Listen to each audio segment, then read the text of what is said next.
Ladies and gents, to the goblin hour. That's the new goblin sound effect. Hopefully some people show up.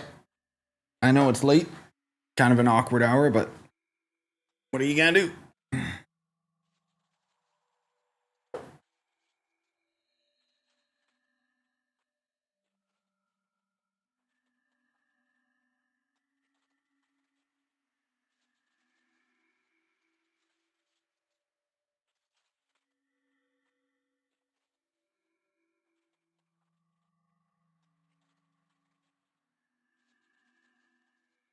Hello, game. My God. Hey, Naxi. What is happening? Trove? Hello? Alright. I guess the thumbnail is appropriate.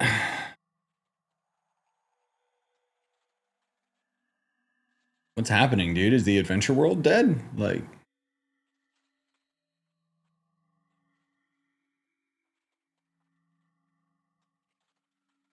Okay. Let's just relaunch the game.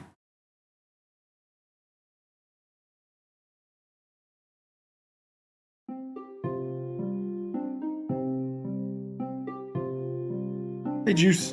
Your notification woke me up. Nice, that's what notifications are supposed to do, right? I guess we can go to the hub and try the stupid Luxian thing, I suppose? Is there anything new in Luxian Trials, guys? Also, hey, Star.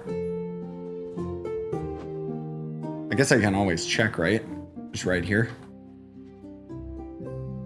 Let's see. No, nothing new. All the same crap. Where's that carpet that we saw data mined? Weird. Oh well, if I don't have to go in there, I'm not going to.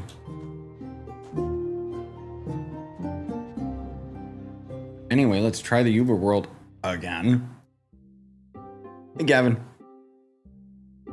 Is it gonna work this time? There we go. Hey. Don't worry, bro, I'm coming.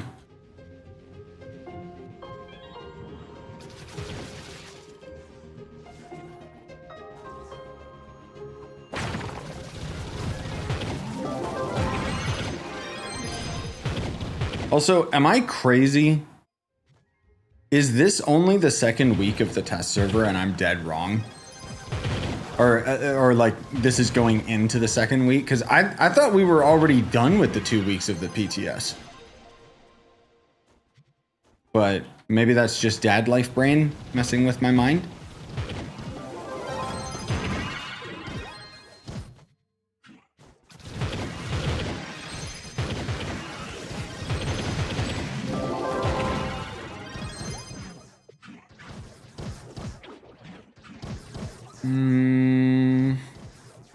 I guess these, sure.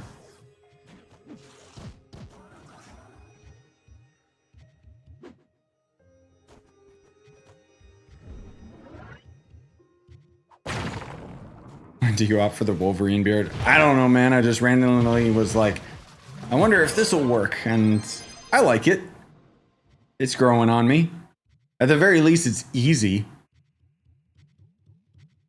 Because otherwise, like, the other beard styles I would try, like, I'm pretty picky when I notice that it's, like, uneven and stuff. But this is just like, oh, cool. Any idea when the update's gonna go live? My guess would be in a week or two. I see it happening in September for sure.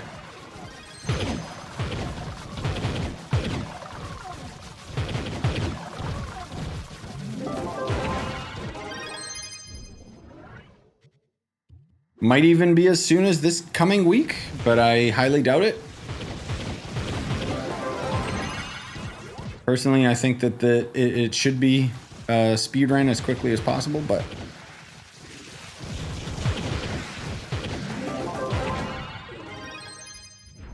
because that update's pretty fire, and we've got a lot of other big updates to games coming out around this time, so. Gonna keep growing it out or trimming it? Probably trimming it, because any longer and it starts getting annoying for me. I've never been able to have like a full beard because it always just ends up getting like all tangled and stuff. But I don't know. I don't groom it, if that's what you're asking. Despite the fact that most YouTubers do groom. That's a dark joke, but we're in the goblin hours, so it's fine.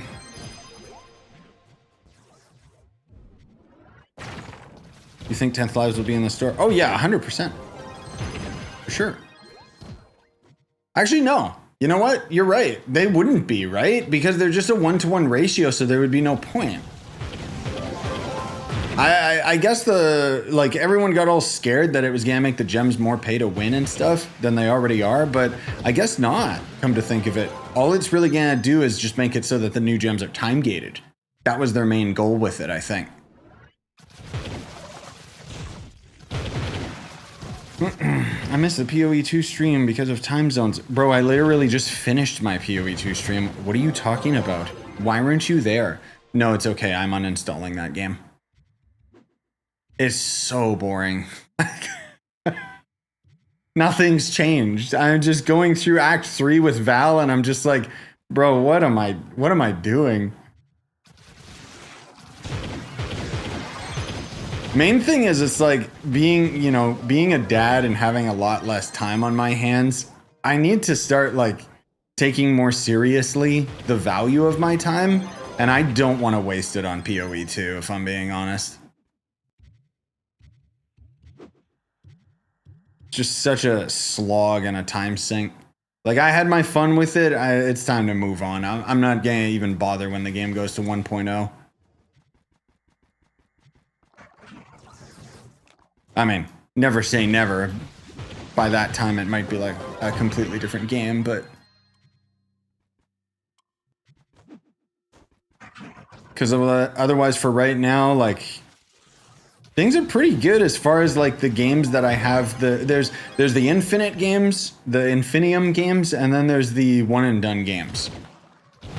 So, like, you know, Silk Song, gonna play that. Gonna be a one-and-done. But still gonna be cool. Silent Hill F comes out this month. That'll be a one and done. That one especially will be a one and done. I could see myself replaying Silk Song in the future. Same with Metroid 4 if it comes out this month, I hope. With the September Direct. But then for Infinium games, it's like, for PoE2, it's like, I'm gonna just play Trove instead. It's funner. And then my other big game is just Helldivers. But that's kind of more like just me personally playing it. I'm looking forward to the new update though. Oh, you started Guild Wars 2? Nice. Yeah, I mean, did you play PoE2, Naxi? Because it is still the free weekend, and all my complaints about that game are after 300 hours, so that's saying something. Also, Naxi, I don't know if you saw, take it with a grain of salt because everybody like is just full of crap these days. But apparently GameStop, someone was saying Silk Song's gonna be $20, which is pretty insane, but also shows the level of integrity of the developers. Because I totally thought it was gonna be like $40, and I would have gladly paid for it. But $20 is going to be a steal, just like Hollow Knight. Regardless of, I didn't get into Hollow Knight, but still, it was like $15. It's like, considering the content you get out of it.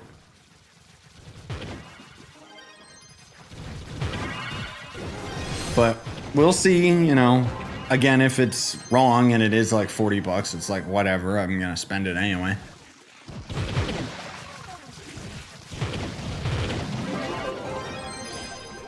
Oh yeah, you were Stormweaver. Right. Okay.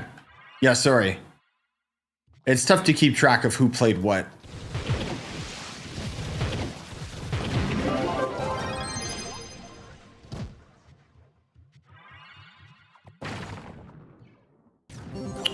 Did they change Shadowhunter skills? Don't remember them looking like that. They did a couple years ago. so I'm assuming you haven't been on the game for a while. It was the Shadowy Spotlight, I think is what the update was called. I got a video that highlights it, but yeah, his abilities changed. Your number one still throws down the little net thing. Your right click throws out see the arrows that are generating on top of my head as I damage enemies. I can go boop, and then you can barely see them, but they are seeking enemies. And then the ultimate is rapid fire arrows instead of just the one arrow, but it's still the most broken skill in the game that barely ever works. I don't know why they didn't just change the ability to something actually functional. Like, they really should have just made it so that the ult is a toggle, and then you, you know, like Gunslinger, where you just turn it on and then suddenly you're shooting big arrows or something.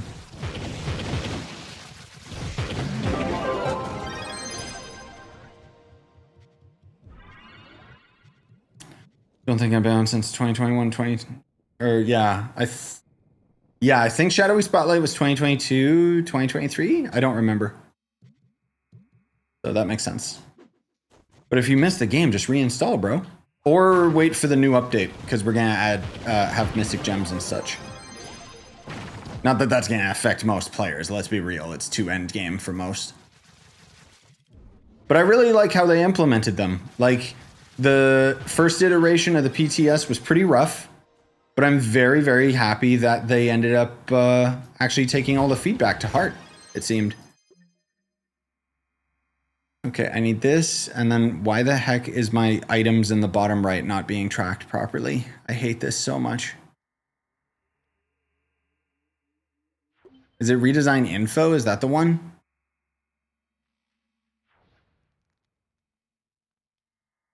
Yeah, I think that's the one. All right, I'm gonna restart.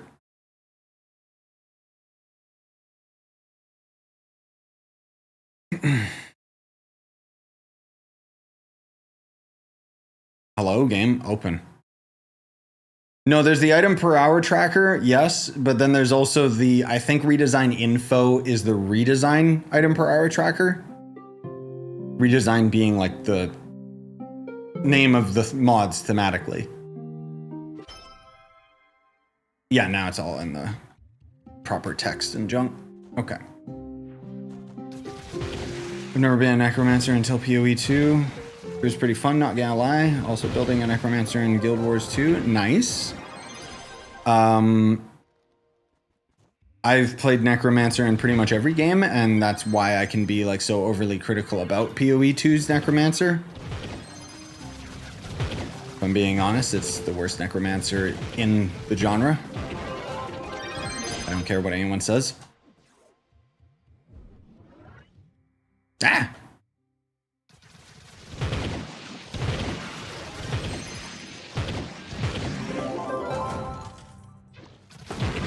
Hey, Daru. Thanks for showing up again. Yeah, hop in the game. Nice, let's go. Even original EverQuest. That's different because, like... Wait, original EverQuest was a Diablo-like, wasn't it? Right? Like before they made the MMO and stuff. Also, my stupid inventory is so full. Ooh. Yeah, I don't know if I ever played EverQuest. Oh, it was first person, right? So it was like Ultima and such. Right. Yeah, I never got into those, so I can't really say. My main issue, like, okay. To kind of explain, like, the main issue that I think every Necromancer main can complain about in every video game is that for some reason, they always end up making the class designed around using your minions as a battery to make yourself stronger rather than the other way around. So, for example, like your skeletal minions and such in most Diablo-likes will usually scale off of a percentage of your stat, even if it's not like 100%. In PoE 2, they don't, which means that you are directly competing for stat nodes, and frankly speaking, the minions just don't scale high enough compared to the player, because the player not only gets a damage buff, but you also are wearing gear. So as far as I'm concerned, it's fundamentally just broken and flawed. One of the best necromancers in the Diablo-like genre anyways would be Last Epoch. Diablo 4's is pretty clean. I like how it actually focuses on my minions instead of sacrificing them. But the other thing too is what PoE 2 most of all focuses on for the Witch or Necromancer is the TLDR is it's a crappier version of a Witch or a Sorcerer. So whereas I have to cast multiple curses and hexes on an enemy to even deal remotely like decent damage, my friend who's a sorcerer can just walk in, cast one spell, and deal optimal damage. That's Witch in a nutshell. And unfortunately, not a single one of the subclasses work towards making your minions better. It's all about just sacrifice your minions, make yourself stronger. Blah. What's the biggest update that happened since they added gearboxes?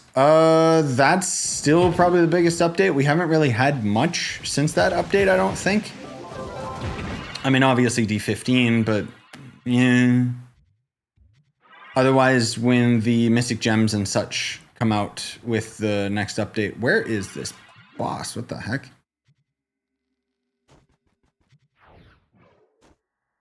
Okay, well, bye-bye. But anyways, excuse my ramblings. I've got a video that tears apart the Necromancer that's better than me just explaining it off the top of my head right now.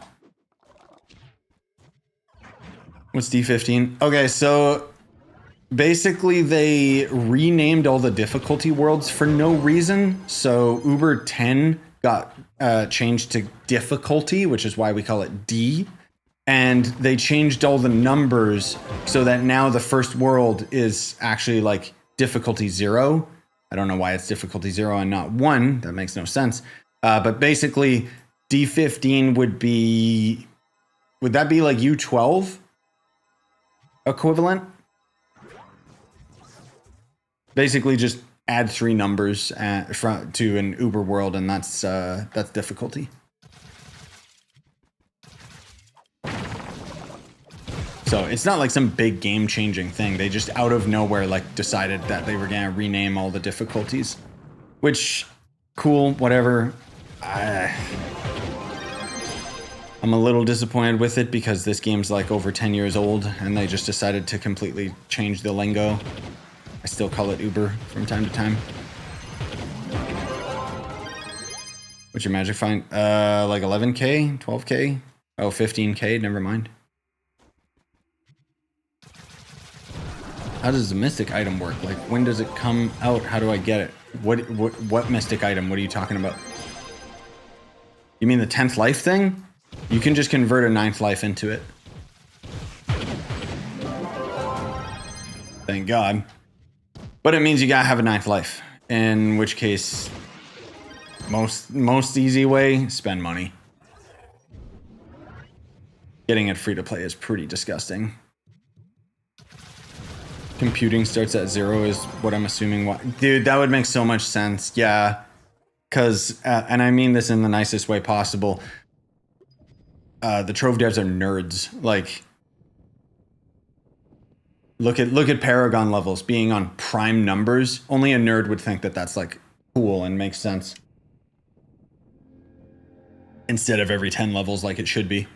Or instead of starting at level 1 instead of 0. It's a video game, not a computing program. But anyways. Best way to farm empowered cosmic gems? There isn't. Honestly, dude, you're just gonna have to craft up the boxes if you want the guarantee. But unfortunately, the only way that you can craft up the boxes in the first place is you have to get empowered gems so that you can destroy those empowered gems so that you get enough fragments that you can end up crafting the stupid boxes. So it's extremely time gated, is your answer. Yeah, there's gonna be mystic gems and stuff. I just don't know what you mean when you say like, when mystic item comes, what do I, like, what are you asking?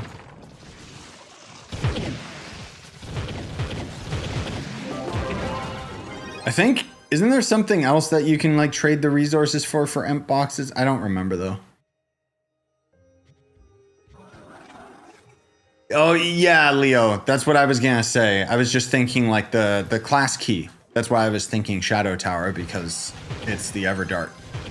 Yeah, if you spend all your class keys, that'll end up giving you quite a bit of fragments versus other stuff. That's still time gated though, isn't it?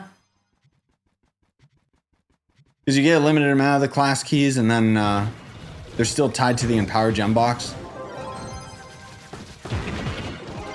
But yeah, in short, Big B, basically, there's going to end up being new gem boxes in D15, and then we're also going to get D15 of each elemental world, and those boxes can drop the Mystic Gems. Not yet. Not yet. Soon TM. Hey, Atro. Oh, dude, I forgot to make a video talking about that. That's right. You can get a Mystic Class Gem, guys. I forgot to mention that. So save your Class Gem keys. Yeah, thanks for pointing that out, Atro. I knew I missed something. I knew I forgot. Hey, Hamid. What are the meta classes now? First of all, I'm just going to say, oh God. I'm just going to say who cares about the meta.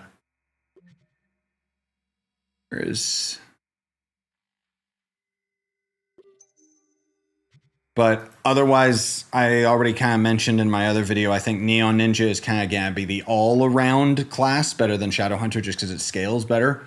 And I'm talking all around in terms of speed farming and depths, bosses, etc. But in terms of just raw depths, Boomer, Candy Barb is way better than people think. I didn't really get to talk about him too much, but don't underestimate Candy Barb.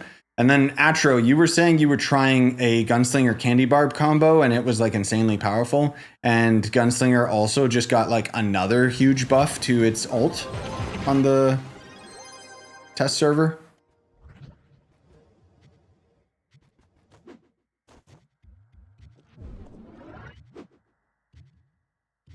So that might be the best duo combo. But for a freak like me, when the update drops, I don't know who I'm going to main. I think if I main Neon Ninja, I can still do Elemental Worlds efficiently. And then I can also still kind of do Delves, but I don't really know what I want to focus on first when the update drops. Why do I get so many ads? Oh, yeah, that's no surprise. I hate Twitch. I've turned down the amount of ads multiple times and it just doesn't do anything.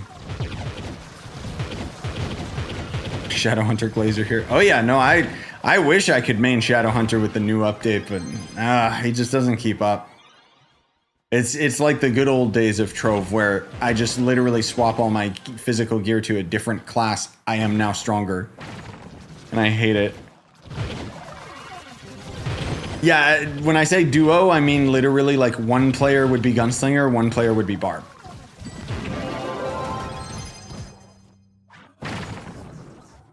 Because the Candy Barb is already like really strong on his own, but his ultimate ends up, you know, giving the attack speed buff. You guys remember good old Shadow Tower days? And Gunslinger is probably one of the strongest classes in the game again, because the devs for some reason just kept giving it buffs, and I don't know why they're shafting all the other classes. Kind of frustrating. But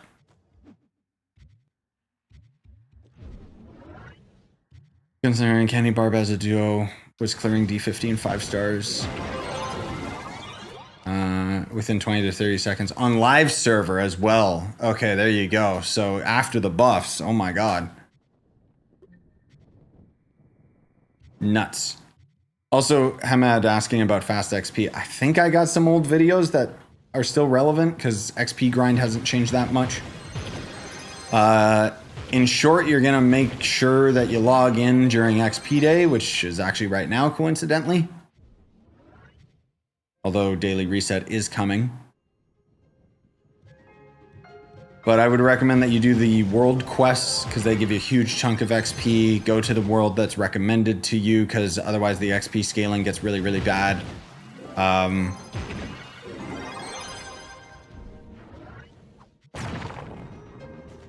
Anyway. Oh, okay. You're not using the attack speed. You're pulling things with Candy Barb. Okay, that makes sense. Yep. Yeah, that makes a lot more sense. I was just still thinking like, oh, is it because of the attack speed buff? I mean, I'm sure you still do both, but you'd only really need to do that on like a depth boss or something. I need origin portals.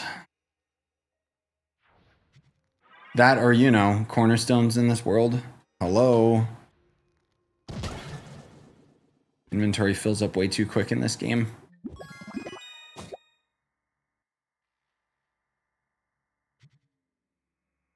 Go this way, I guess.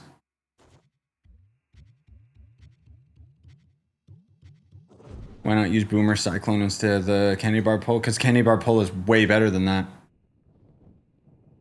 The Boomer Cyclone is kind of like an end-all, like, okay, cool if you're soloing and stuff, but it's not consistent enough. Playing with a Candy Barb in D15 speeds up every single target class significantly. Yeah, no surprise there. Including Shadowhunter. Yeah, I mean, the thing is, like, if I actually used my spin to win Crystal Ring, I guess then at least I could be a speedy boy. I'm leaning towards Candy Barb main after the update drops, but we'll see.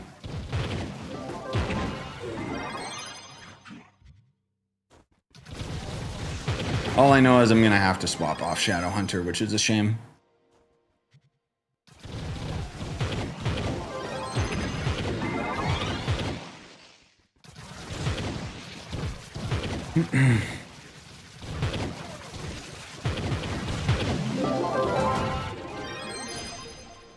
My hype died when they got rid of the Mystic out of gearboxes, to be honest. I'm okay with it.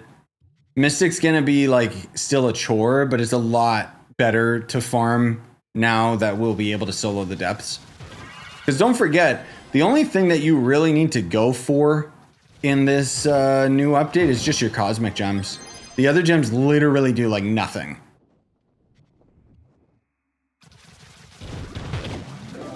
Also, yeah, Big B, I was saying you were probably being attacked by ads. I've lowered the amount of ads on Twitch multiple times. It doesn't seem to do anything. You ever play Siege? No, I used to watch it. Never played it myself because I'm not good at those kind of games.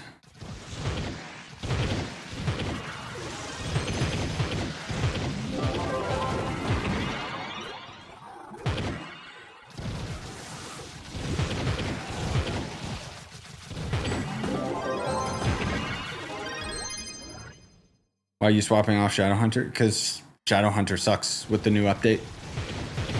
Shadowhunter's a good speed farming character, but what happens when we end up unlocking the D15 of all of the worlds is that, unfortunately, the sponginess of the enemies basically means that your speed doesn't matter, and it turns it into a place that's essentially delves or being a boss killer class, which Shadowhunter is not.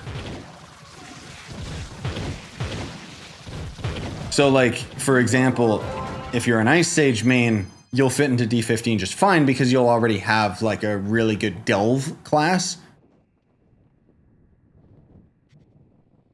Not that I would end up maining Ice Sage in D15. Because I need to try and find a nice balance between, like, movement speed and such, which is why, I want to be Barb. And the spin to win ring does give you like significant movement speed, but as you know, I am very, very picky with the resources that I spend. In particular, my Paragon, I don't think I've ever shined rings outside of just making videos on it. But that's why I'm kind of leaning towards Neon Ninja. But we'll see. We'll see. I haven't made up my mind yet. Hey, Safe. Finally got my hands on a Switch 2. Nice. Any games to recommend? Trove. Nobody tell him.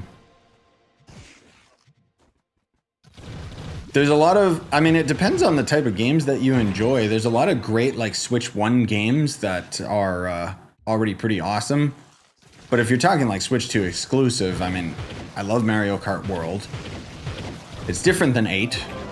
And I've come to appreciate World, but it's also just an Mario Kart, if that makes sense.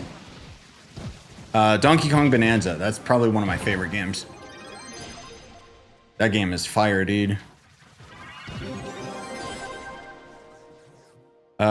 Either of the Zeldas. I think Tears of the Kingdom has a lot better like video game mechanics, but Breath of the Wild is like a much more, it's an experience, you know?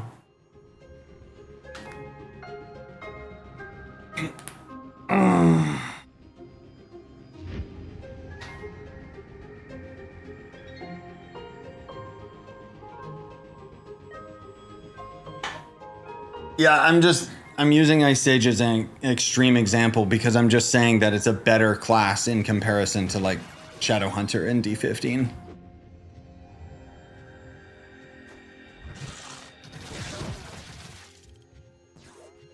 You know what? This dungeon sucks and I refuse to do it. Hey, Rev.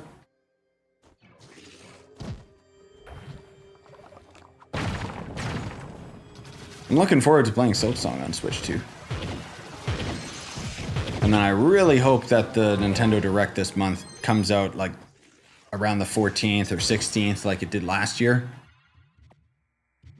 So that hopefully we hear something about Metroid. Please, God.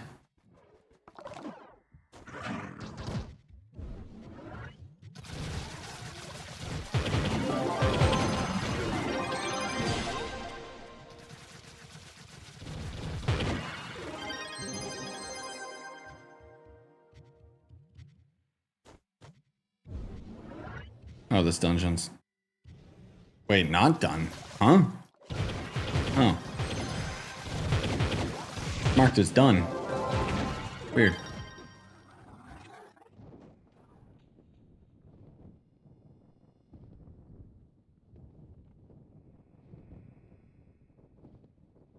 Yeah, the Skelly boxes, even though you had a bunch collected, they still removed it. Yeah, they removed my tentacles and Golden Souls and Somber Souls, because I guess I had enough of them that the devs just thought, oh, these must be duped. Disappointing, but whatever.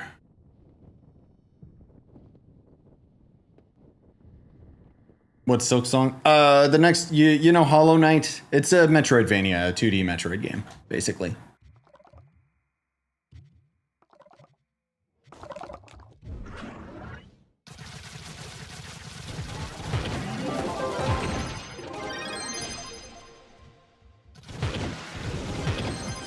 How many sparks do you need to max out Mystic? Assuming you're going for a full set, it's depending on if it works, like if it the gem level fails or not. I'm gonna say maybe 600 of each elemental gem dust type, not including the Mystic sparks. Sorry, not 600 gem dust, 600 crystal sparks. Which is hundreds, if not millions, of each individual gem dust.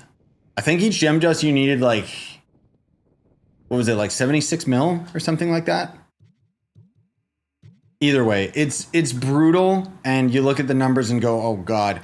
But then you realize that mystic gems are gonna be like fairly common, and crystal gems are going to be insanely common at end games, so the sparks suddenly aren't as problematic.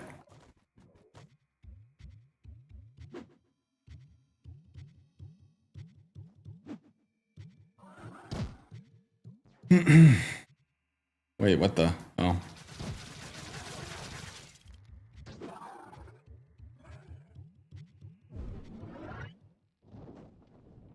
Why is that a secret, Kitsune? Started playing Hollow Knight for the first time today. I did watch a full walkthrough back when it launched, though. Finally trying it for myself. What are your thoughts? What do you think? I'll tell you a secret. I didn't like it. I started a series on it, and I was just so bored, I just canceled it after the first episode.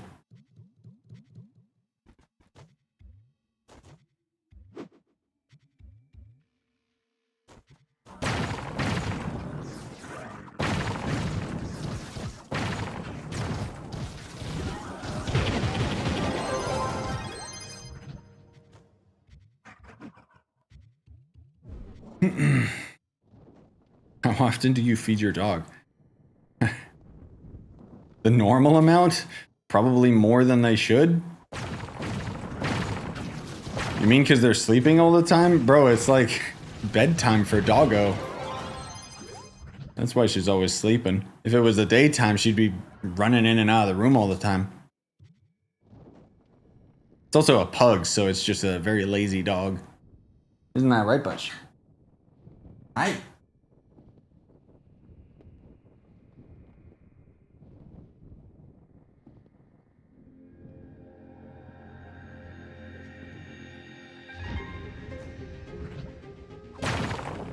Oh. Cool. Yeah, I'm not criticizing anyone who enjoyed Hollow Knight or anything. Obviously, there's something to it. That's why it was like so popular, but...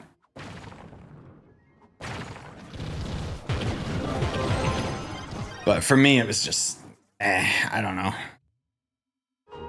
Apparently my cousin said he felt similar, where he couldn't get into it when he played it on PC, and then when he played it on Switch and played it enough time that he got into it, then he really enjoyed it.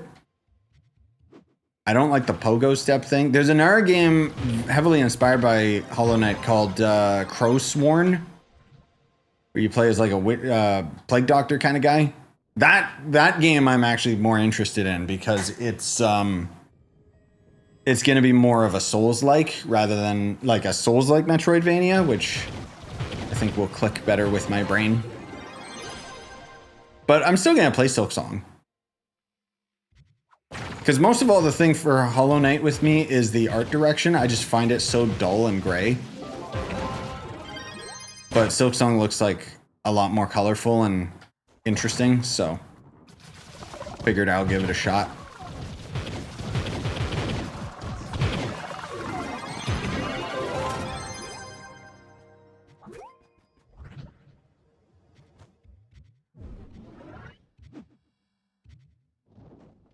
Oh, yeah. Yeah, I should use the piranha plant cam from my face. You're right.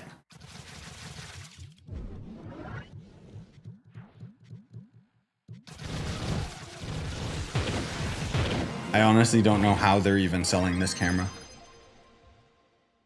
Like, bro, you see how tiny it is in the top right? I didn't make it smaller. That's the camera's base resolution.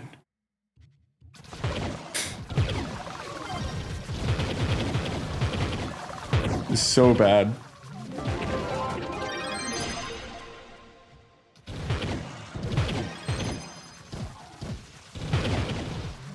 No, I didn't use keyboard on Hollow Knight.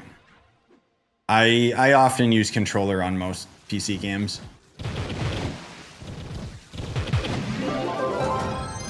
But I think this camera's it's like 480p and it's like, I'm gonna say 20 frames per second or something ridiculous.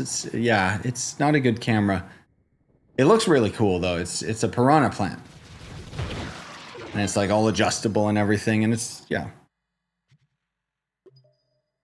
Fun fact, because of hard drive space and a bad PC back when I first started YouTube, I had 480p for my videos.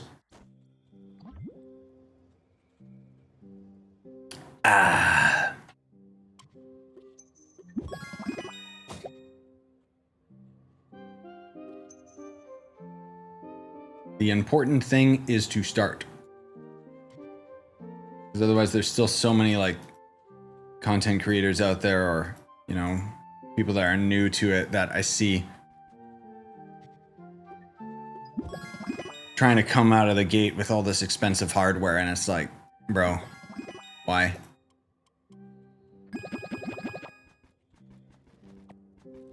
Also, apparently, they mentioned this. I don't think it went live on the test server, but they mentioned that crystal gems at level 0 or 1 or whatever are going to automatically be unlocked. So that'll be nice. It's not up yet. It might be on the test server, and I just never saw it. Do we want, I guess, just more Cosmic World, right? I'm gonna need those stupid sparks, bro. Then again, I should see which sparks I'm lacking. Ugh, I know what it's gonna be. Fire World. The worst world. Oh, they did put it on the test server? Okay, cool. Yeah, I kind of stopped playing on the test server, honestly. Because I thought it was closed. And I don't care, like... Saw everything I needed to see.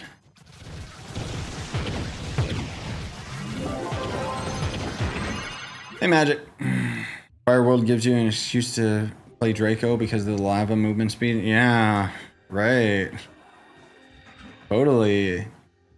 Dude, I still wish someone... All someone needs to do is make some mod that changes the lava color and we're golden. I just can't stand how bright that biome is and how it just hurts my eyes with that disgusting color. If someone had a mod that changed all the lava into acid or something, you know, it'd be so much better. But I don't know if you can change, I don't know if it's a simple block swap thing. Guess we're never getting a new character to play. No, they mentioned that you can, they're going to make a new class eventually. In the, I think it was one of the first community letters, they talked about how it's not a matter of when, it's a matter, or not a matter of if, it's a matter of when. That said, I'm not expecting a new class this year. And let's be real, whatever new class they add, I will be very, very surprised if it's actually like cool and fun.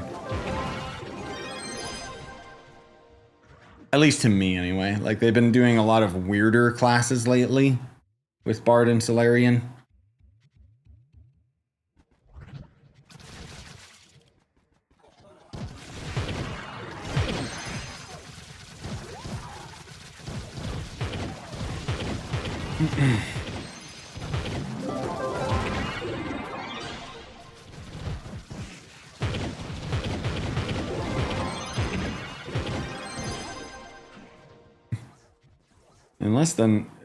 In less than a couple months, 2016 will be 10 years old. Crazy.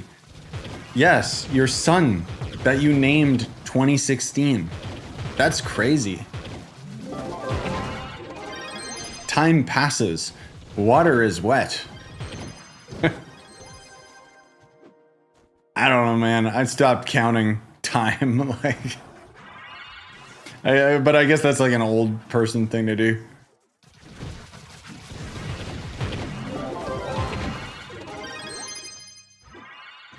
No, not really, because even when I was younger, I never really paid attention, because time flies when you're having fun. Funny, what I will say is, what was it? Me and my buddy were joking the other day about, like, someone was saying how they were getting bored, like, with games or whatever. And, that's something that happens when you're older, is it's like, bro... You don't get bored as an adult. You don't have time. You don't have the amount of extra time to play a video game until you get bored. I say that, and then I was bored out of my mind playing PoE, so never mind. Would it make sense for the new class to have some sort of...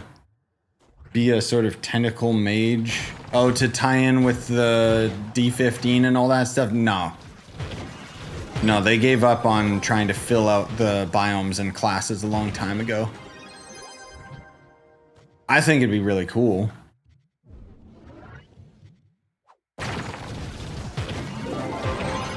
But I don't see it.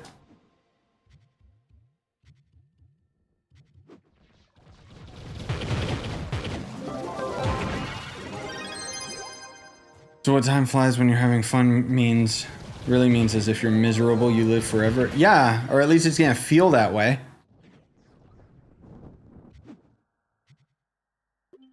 Where you're just, you know, you don't have enough things going on in your life that you're just counting down the clock.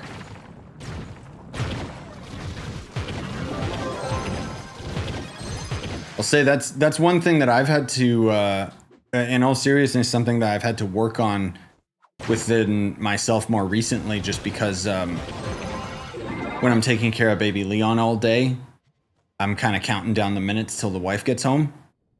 And more recently, I've been like trying to very adamantly like just not look at the clock and not worry about that. Because otherwise I find it to be too, I'm not going to say stressful, but then it's like, then I'm looking at the clock all the damn time instead of just hanging out. It's not something that I typically have ever done. Like usually I'm just doing things, but you know, having a kid is still a new experience for me, so.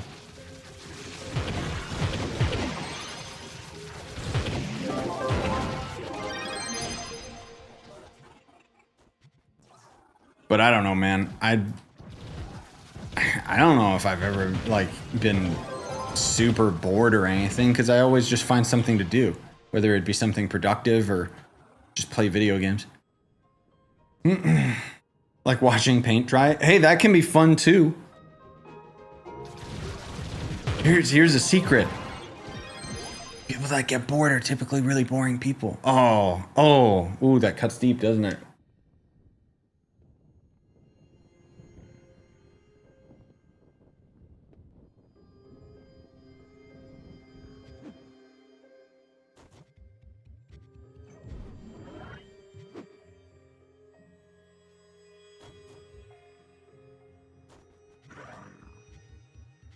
I'd have fun watching paint dry.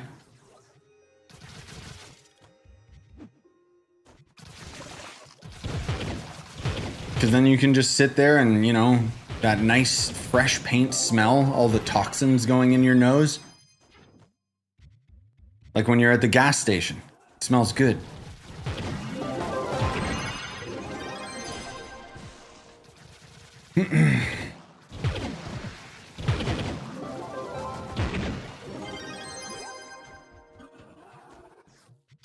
How old are you? Like 500 and something. Us reptilians live a long time.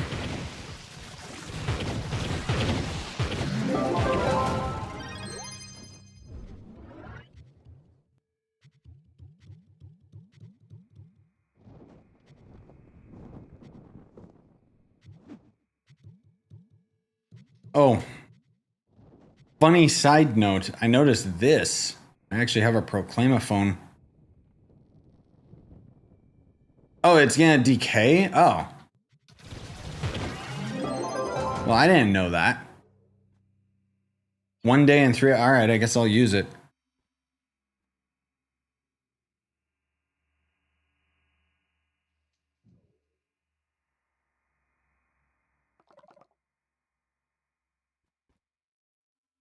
I'm just gonna say I'm streaming on YouTube because who cares? Proclaim something silly. You're not allowed. You're not allowed to use it outside of basically marketing for yourself.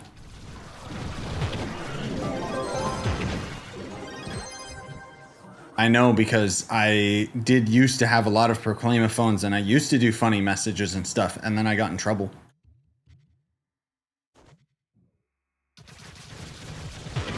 But I haven't gotten a Proclamaphone in years, so suddenly logging into it was just like, oh! Actually, the funny thing is, I think there was only one time that I sent like a silly message or something, and it was, I remember very vividly, it was when I ended up getting the first Dread on the market. I think I was the first one to have it. Or top 5, let's say. That was when I super rushed Mastery and such. But, and then I was just so stoked on it that I used a Proclaim a phone to say like, I just bought it, thank you. And then the only reason I got in trouble, devs didn't care. It was the scummy purple name community that was around back then. They were just like, oh, that's against the service, in terms of service, you can't use it like, despite the fact that there was other content creators that would use shadow phones inappropriately, and that's ultimately why they got removed. But anyways, ramble, been playing this game a long time. Also, yes, hi guys.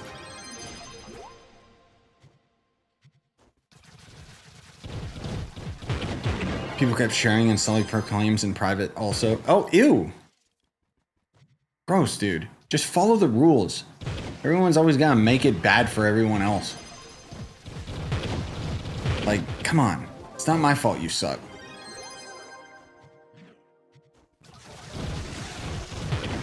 Yeah, anyone asking about the update? It's only guessing, and I would say within 2 weeks. Could even be next week. You never know. But the test server is still live right now, which has me thinking it's going to be 2 weeks. Because otherwise the test server should be offline,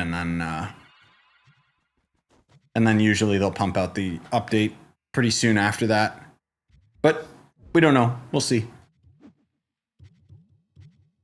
Generally speaking, it seems pretty finished and complete in terms of like features, so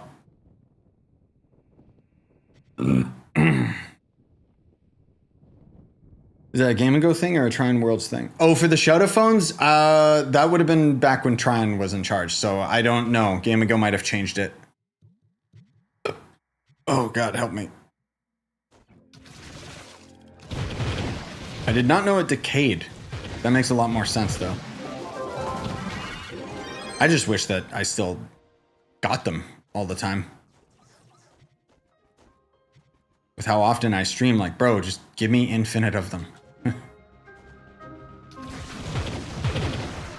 If I got one per week, that'd be pretty nice. Because I'm assuming some of the other content creators got it as well.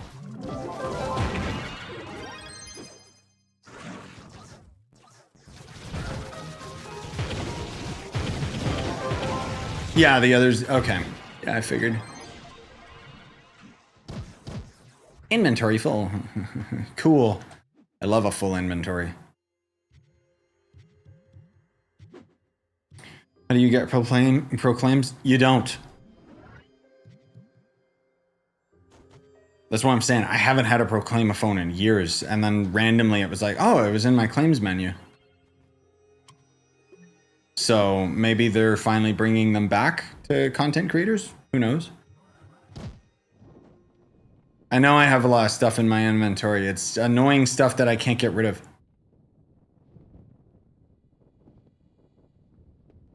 Do you think there will be a 1-year Patreon on Black Friday?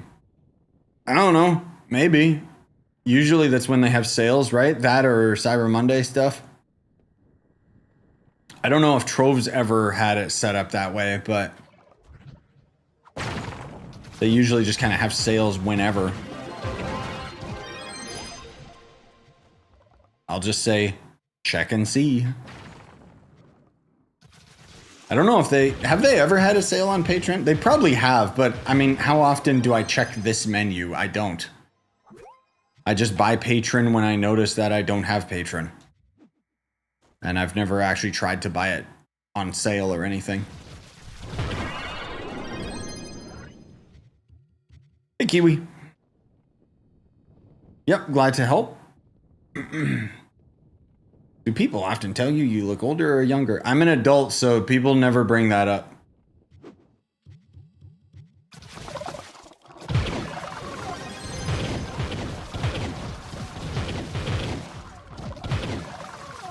I think the only time that has ever even happened in my life would be One time when I was lying, I was like 15 and saying I was in my 30s. And they believed me. And then the only other time age ever gets asked is just when you're, you know, getting alcohol. Otherwise, it's Canada, so.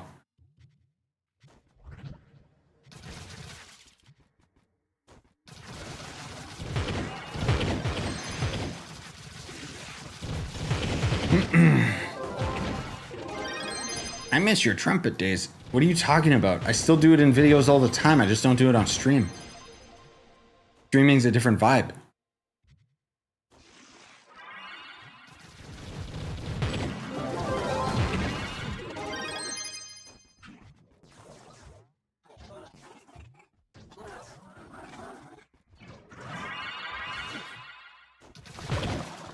Yeah, I still got you backy. Not that I'm ever gonna use it until they add cosmetic mounts. I wish. And by cosmetic mount, I mean the same as, you know, allies, where you can put a cosmetic version over top.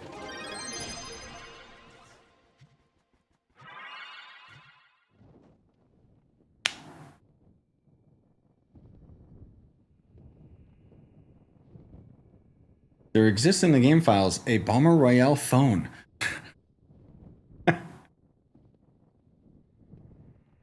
Why? Oh, to call for help.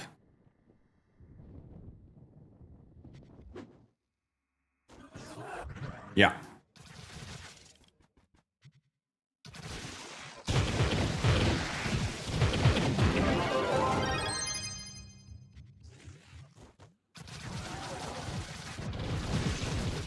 Oh, or you use it to call someone out to play Bomber with you? I mean, isn't that... Yeah, I guess. That would make sense, but...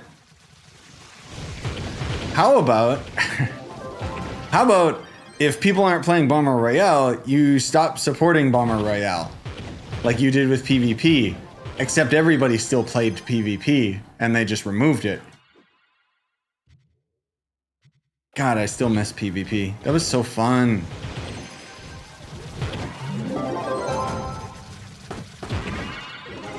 Back when there was actually things to do in this game that felt like it was multiplayer instead of, I'm farming. I'm not gonna say Bomber Royale was bad or anything. Like when it first came out, it was actually really dope. But as the new maps got added, they got worse and worse, and they never ended up adding custom maps, which would have been fun to a degree, but I think PvP had more complexity to it, which is why it lasted a lot longer than Bomber did. Technically, PvP hasn't been like removed from the game. It's just you can't play it publicly with people anymore. You gotta basically get enough people in your club world and then like force the round. And then it's an unbalanced mess because they gave up support on it years ago. Imagine like spending all this time working out like a mechanical feature of a game and then just moving on from it and abandoning it rather than actually like fixing it and making it work. And then furthermore, you waste even more time just developing a new minigame mode while you abandon the last one. And then this new minigame mode also gets old fast because they force in a bunch of time-gated crap and there's just bots and it's just... The physics are so wonky that it's just... Yeah. Suffice to say, Bomber Royale is one of those things I've played to death and I will never go back. PvP, I would go back if they ever fixed it. Because you could actually play on your own custom maps, which was huge. Bomber Royale custom maps, it'd be kind of cool, but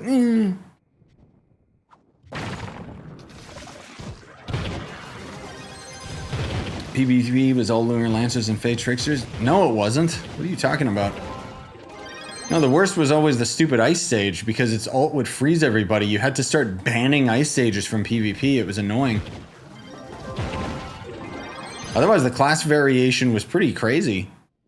There was a lot of Lancers, of course, because of, you know, zipping around the place. But... And to be fair, I'm not talking about playing public PvP.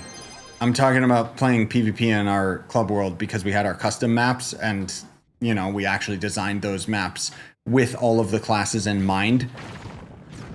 So everyone had benefits instead of make it uniform. I still, dude, I still to this day remember. You guys know my, okay. Here we go. Little nostalgia trip. Yeah, we'll take a peek. Yeah, I liked the original Bomber Royale maps as well. My favorite was the Floating Islands one. Okay, where is this again? Yeah, so this map that I made, the giant kitchen map, I still remember, like, the main thing that I really focused on when designing it was that you could get around the sides, but then there would be benefits from going through the middle. And in particular, this would be like, oh, so Dracos actually go through the middle faster because they get their lava movement speed. And then, oh, a Lancer would be able to grapple up there, go up there, kind of thing, right? But unfortunately, I still remember when the devs were adding this into the public rotation, and then it just became a stupid flying map.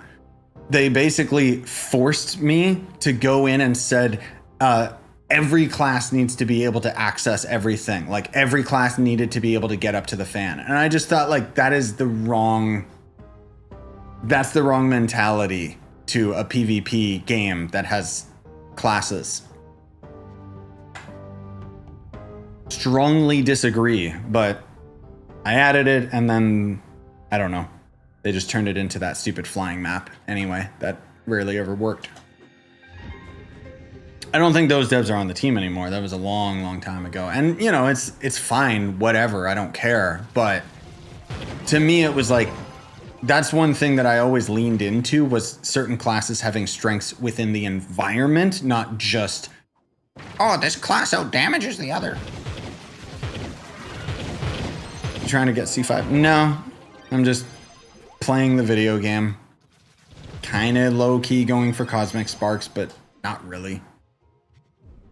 Are there any clubs out there that still do PvP? I mean, I'm sure if I like kept engaging with it, I'm sure we could get enough people involved with it, but generally speaking, it's tough to get 10 people to like do one specific thing, especially when you don't end up like really gaining anything from PvP. It's just kind of for fun. There's no incentive to do it anymore. That was kind of the thing. They moved all the incentive from PvP into Bomber Royale, which, yeah. Because otherwise, like, I still have such fond memories of Capture the Flag and stuff, and designing all those maps with the boys back in the day.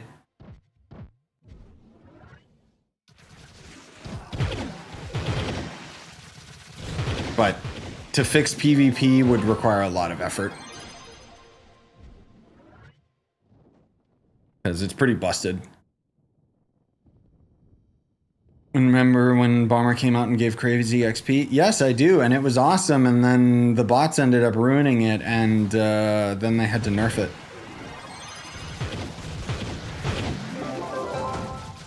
Will you be on console? For Trove? I'm gonna play Trove on console whenever it starts working on the Switch too. But as far as like tackling the new update and stuff, God no. I'm way more efficient on PC. I have a very hard time playing this game on controller. Because years and years and years of muscle memory. Hey Deadly, welcome back. Is there a... yeah.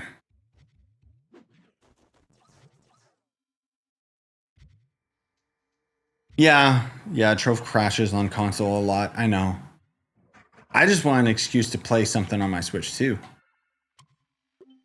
Because I kinda played Mario Kart to death, or rather I haven't had time. And Donkey Kong, I already beat that game like 3 times now, and it's like, I'm done. To be fair, I beat it twice, and then I got like maybe a quarter or 50% of the way through the game. On on a third playthrough, and then, I don't know.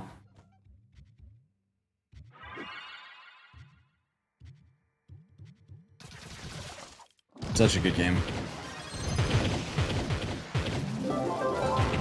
But that's why I'm looking forward to Silksong on my Switch too. Not that I'm gonna play it handheld, because I'm obviously gonna cover it here on the channel, but yeah, just give me your username and I can club invite you and make sure that you're online.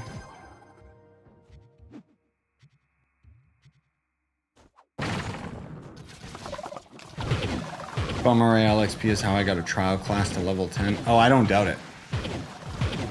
Yeah, it used to give tons. I miss the old maps in Bomber. Like, not just Season 1. Season 2 was pretty good as well. Not great. And Season 3, I'm gonna be real, those maps suck. I'm sorry. They're just not fun. And they feel so uninspired. I don't mean to be picky, because I'm sure they put a lot of effort into it, but I feel like they needed, like, there needs to be a balance between the maps so that they're not all just a bunch of stupid floating islands. Like, why it's Bomber Royale, we're destroying the environment. Why don't we just have like a modern city, like a suburban block with interiors and stuff? Like, come on. And floating islands.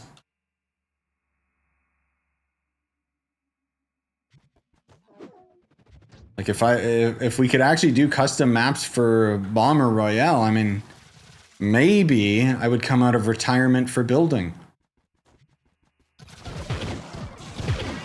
I say as I tried to get back into building, like, was that earlier this year? No, that was like last year. And then I got bored again because I've already built too much. And I don't know, I don't like the building in this game anymore.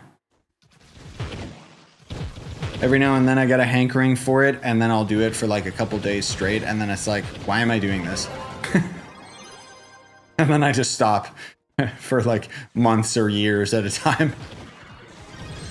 It's the same with modding. Like, there's a couple mods that I really want to make, but I hate building like character models with voxel editors. I'm not efficient enough at it. Hey, Checker.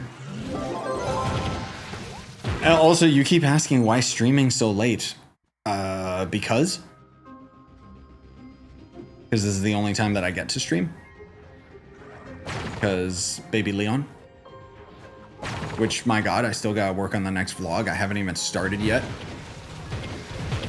Granted, it's got a lot less clips versus the other vlogs, but oh my god.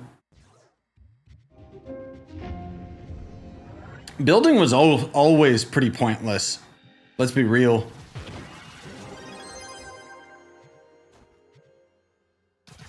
I think what mostly happened, like, out of all the times that I ended up building and doing stuff and whatever else, like, there's part of me that misses the old hub that we had in our club world and stuff. But then eventually, you know, the Forbidden Spires came into the game, and I thought, okay, clean slate. Let's just move the whole club into this biome, and then I can kind of just paint this one picture and have it all thematically sound, blah, blah, blah. But the biggest problem that happened with Trove, and why so many, I think so many builders ended up getting so burnt out, or at least for me, the biggest reason would be because they just keep adding way too many crafting tables to the game. And then when they added club fixtures, it was like, okay, now we have to account for this crap. Like, too many things where it's like, all right, I have this all ergonomically sound and set up, and it's 100% done. Oh, here's 5 new stupid crafting tables. Oh, okay, let me just tuck them in a corner somewhere. Here's more crafting tables. Okay. Too many crafting tables now. Here's more. No, please. And then when combat block gets added to the game, I hope we actually get that as a crafting table. But I don't think that we do. At least they threw it into the D15, but they need to make it so that we can put it on our cornerstones.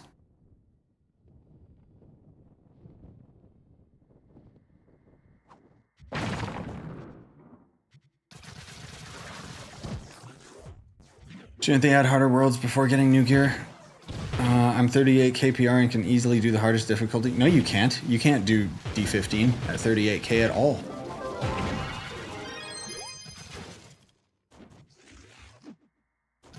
I don't even think the world lets you in at 38k. No, you need 42.5k just to enter. So...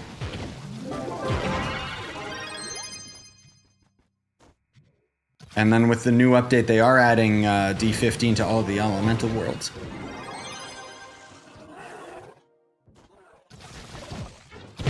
Oh yeah, in terms of the light stat, yeah, you're probably fine.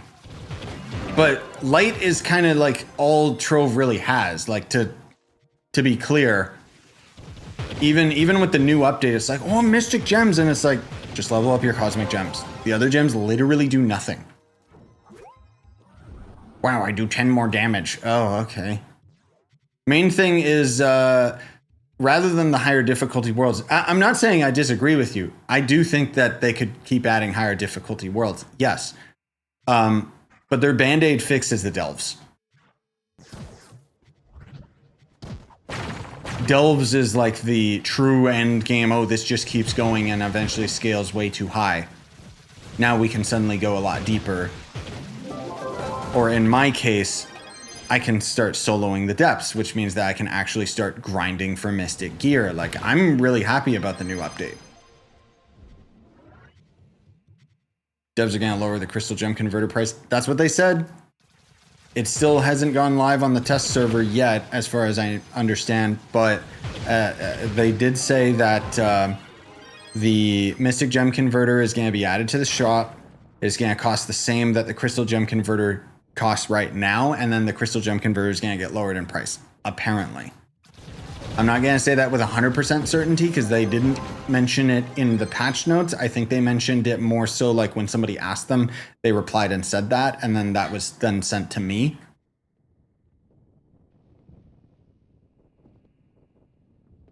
Is Mystic Gear all going to be in the Delves? Unfortunately, yeah, it's all still stuck in the Delves. It is already right now. It's in a specific portal called the Depths.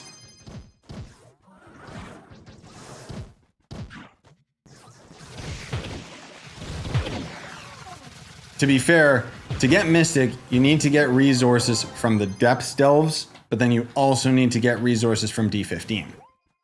And I hate it. Because the only way that you can get Mystic is you have to get a C5. You have to max it out, and then you have to forge it into Mystic, which requires an astronomical amount of very, very specific, stupid resources that require you to spend hundreds of hours in very specific, boring areas of the game.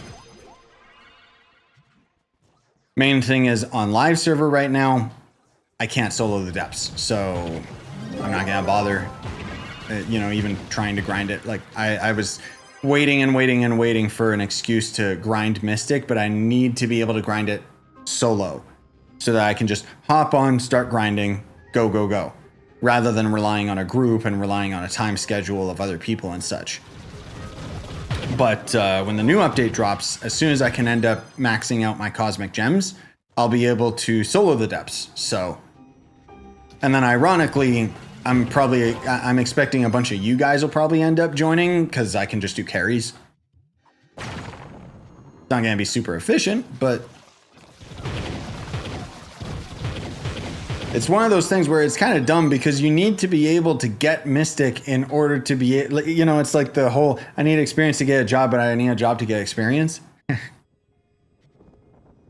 Are Mystic Gems a thing? Not yet. They're coming, I would assume, in 2 weeks. I got like plenty of videos that already talk about all that stuff. It's all in the test server right now. Anyway.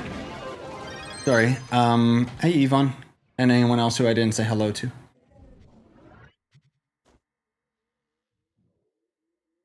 Things is, players already hit the end of the delves since they're hard cap. Avoid difficult. Oh, right. Yeah. Yeah, because the stupid modifiers, that's true. They just need to change the delve scaling in general. Oh, like the light isn't going to make a difference. Interesting. not surprising. How about you make, you know, kind of similar to Luxian, how about you make it so that the Uber world itself scales higher and higher and then gets better and better gear? And then make it so that Mystic gear can actually drop. Because then it would all make so much more sense.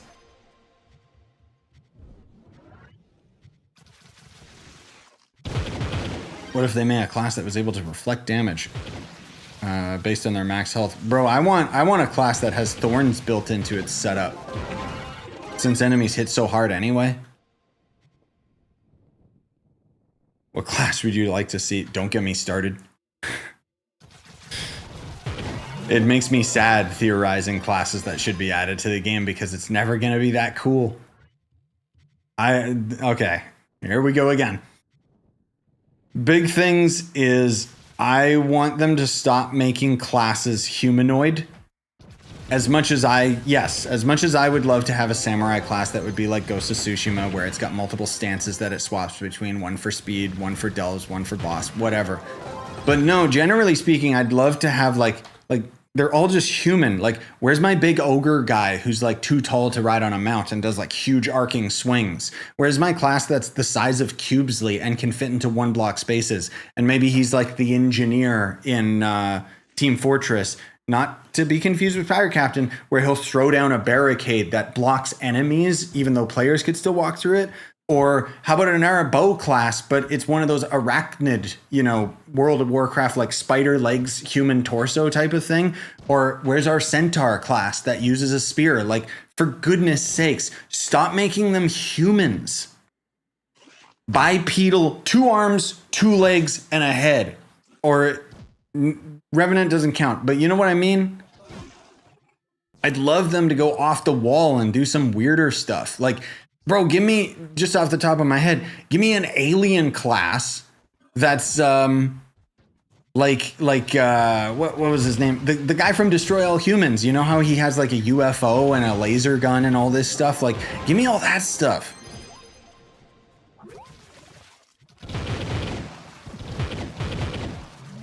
There's so many more cooler things that they could end up doing. I want a Plague Doctor that uses potions and acid, and, you know, maybe he puts down an acid puddle on the ground and is another huge damage over time class similar to Solarian. But a lot of, you know, then that also leaks into what I would love them to do in terms of overhauling the combat, which would honestly be leaning more into what Borderlands does, rather than just a simple physical damage, magic damage, light stat. Instead, it would be health, energy, shield, and armor. And then different classes would be more proficient, or maybe just the gear would be more randomized towards specific builds, that it would be like, okay, I got acid on my gear, that'll shred his armor. Oh, but he's got like an energy shield. Okay, I got electricity. Oh, but he also has like a crap ton of max health. Okay, I got bleed. You know, then it actually like brings a community together and does like MMO stuff, even if it would be simplistic. And then they could still have their light, you know, armor penetration thing. Sure, but that was the one thing that I think Borderlands did very well back in the day, was just having the multiple different types of guns that would end up, you know, dealing with a specific health point on an enemy. So you would actually like have your build around that. But I'd love gear as a whole to be overhauled to accommodate not only for stuff like that, but I want set armors. I want like, I want to get a whole Shadowhunter set that, you know, basically gives me a buff similar to a class gem. So long as I have the set equipped. Maybe it doesn't end up giving overall the same amount of stats, but maybe it gives enough of a perk that it's like, oh, this is really good. Maybe Tomb Raider, for example, could have a armor set, or, you know, a gear set, or even a super rare, like, specific staff that would be like, oh, your minions deal a little bit less damage, but they never die. I would take that in a heartbeat, because it would be like consistent damage. But unfortunately, that's just not how Trove is. And that's okay. Whatever. It's fine. But, you know, the hypothetical of, oh man, what this game could be. Because it's already got, like, The one reason, like everyone always asks, why do I keep playing this game? The movement. There is no other MMO that plays like Quake. Like this is so fast paced, and we actually have verticality to take into account. In every other MMO, you just do that jump animation where you don't technically leave the ground. You know what I mean? And if Trove really leaned into it, like, give me a super rare, like, armor set for Shadowhunter where when I tag an enemy, I teleport to them. True, like, speed running. Like, come on. There's so many cool things that I would just love to have unloaded on this game, man. Like, just completely unlock the creativity of players to come up with busted builds. Minecraft Dungeons actually, like, unironically did a really good job with that. Like, just letting you use whatever you wanted up until the end game. Because the end game always ruins it. Because the end game, they design around, like, the player feedback of the freaks that are maxed out, which is not the average player. The average player doesn't even leave feedback. And just for Minecraft Dungeons' sake, like, you could just do any type of build, and the devs had this mentality when the game first came out saying how, oh yeah, like, we don't care about balancing, we just want builds to be fun. And then unfortunately the game devolved into being so difficult at the end game that once again, you had to pick meta builds. Because everything was just such a slog. There's a fine balance between all of that. And I don't know if there's any game that's really been able to achieve that, especially when they add, like, more build variety makes the game a lot more complex. And so I understand why Trove doesn't do that. But again, I still love the fact that this game is so fast paced, and a lot of the people that make dungeons lean into that verticality. And I just wish that the game itself would do that more, you know, like, modders get it. So far, the devs aren't super, like, you know, the best thing that we've gotten out of the devs in terms of embracing the verticality of this game is the volatile bounder mount and now the cosmic dragon. So they get it, but, you know, and not only Lunar Lancer is extremely fun, like, good lord. The classes are actually very well developed in this game, and that's why we're probably not going to get some simplified, like, oh, why don't they just add this as a class? Because they're going to sit there and take their time with it and try to make it something unique, which arguably is better. But in my opinion, I would be okay with them kind of sacrificing originality for their classes if it meant that they would add more classes overall. And I know that there's the problem of trying to balance them all, and there's currently 18 classes in the game. How do you balance them? Well, not like this. When the Mystic Gems come out, the game already doesn't have that, you know?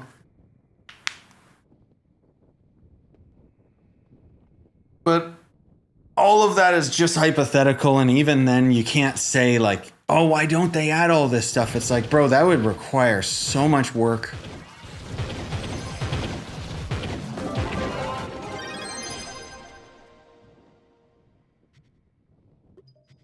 Again, the quick band-aid fixes to this game, like if they didn't want to end up overhauling mechanics, add new biomes, add new classes. I think it's the... Well, I was going to say, I think it's the easiest thing that they could do to just keep adding content to the game. But no, it's not. You want to know what the easiest decision they could have ever done? Was adding a higher tier of gems. Because then they don't have to do anything. And I'm not saying that they didn't put effort into the update, okay? I'm not trying to be mean-hearted or anything, or mean-spirited, but come on. The gems don't do anything other than sit in our inventory and give us higher stat values. Like, you know, they didn't even give us new gem abilities with the Mystic Gems. Like, come on. They just took what already existed in the game for 15 different biomes, by the way, and just copy and pasted it and gave us a higher tier. And then added a couple arbitrary things into the game to make it, like, costs either real money or be time gated or whatever. You know, it's like, I'm excited for the update because it gives me something to do. But let's be real. You know, even combat block, which clearly they put a lot of effort into it with how it scales off of your stats and so on and so forth. But it's just death defying. It's taking an existing mechanic and kind of shifting it a little bit on its head and making something new out of it, which is cool, versus making a new class from scratch, making a new biome from scratch. I mentioned this in our live stream. I think a very easy thing that they could do for new biomes is remix biomes. So take the generation of Forbidden Spires, but generate it in an ocean biome. Because I've seen that with Sundered Uplands, for example, and all of the floating islands just turn into floating water islands. And it's really cool just to kind of tilt things on its head. And then they wouldn't have to really do anything new. It's just changing which biome generates with which, like, terrain, you know? Because the biomes are always thematically the same. But I still love the game for sure. And that's why I still get so passionate about it. But I've left behind the idea that any of this will ever be possible or come out.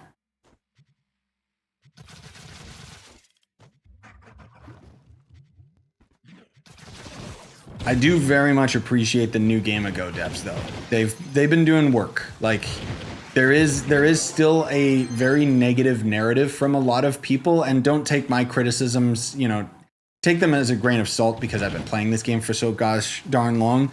But generally speaking, people still try to dog on this game or say like the devs are bad and everything like that. But generally speaking, no, Gameo has they've already done better than Trion Worlds ever did. The game is no longer in maintenance mode, and they've actually been like working and, you know, trying to like add stuff that the players are asking for. Like the new servers, dude, Trion never once bothered spending more than a quarter on their hamster wheel servers.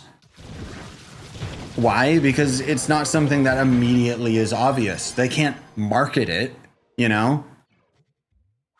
And so that's a lot of effort put into something that technically isn't gonna make them any money back, you know?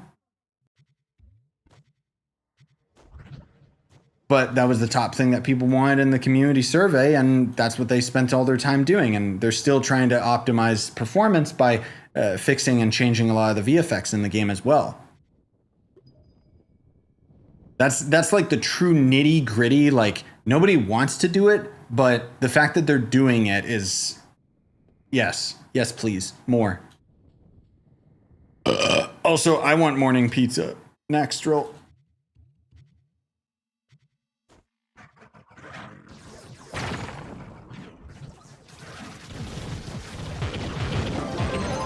Like, I don't know if, you know, I don't know what the player numbers are for the game because I don't care and I don't look at any of that stuff. But I think it's pretty safe to say that since the new servers, you know, we've had a resurgence of players.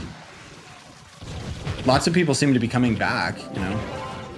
I don't know if they stick around. I've noticed like quite a few people in my Discord that stopped playing Trove years ago have been getting back into it and getting addicted to it because it still is a phenomenal game and does a lot better than most games in terms of like what it's aiming to achieve. And it still is an actual sin on Earth that this is still the only other like actually really good voxel game that isn't just a Minecraft clone.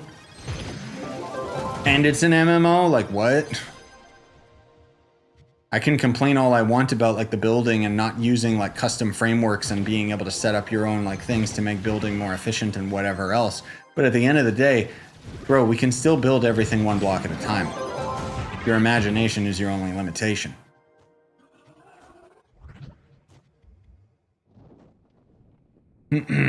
What's a better magic class between Sage and Fae? That's a tough call, man. I'm gonna lean towards Fae, but hopefully somebody else can answer that better. I think Sage is better like for delves and stuff, but Fae has the teleport, which is good for speed farming. Not great, but it also has like some insanely high single target damage. At the end of the day, play whichever class you have more fun on, honestly. Yeah, I would say Ice Sage is more fun than Fae for me personally as well. But not everyone will agree.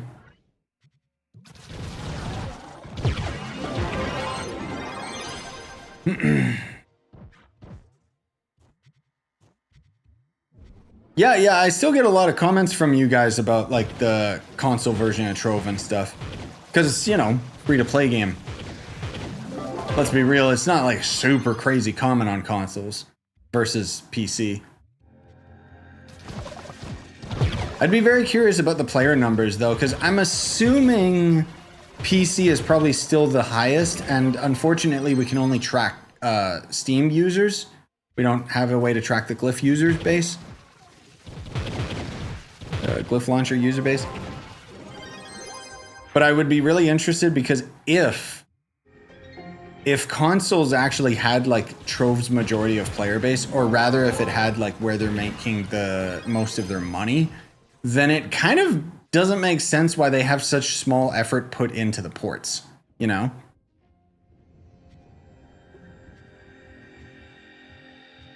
Do you use Steam or Glyph? I use Glyph. I hate the Steam version of the game. I think I put in still like maybe 300-400 hours on the Steam version, and then it just was like, I don't like it as much as the Glyph version. And I started running into issues.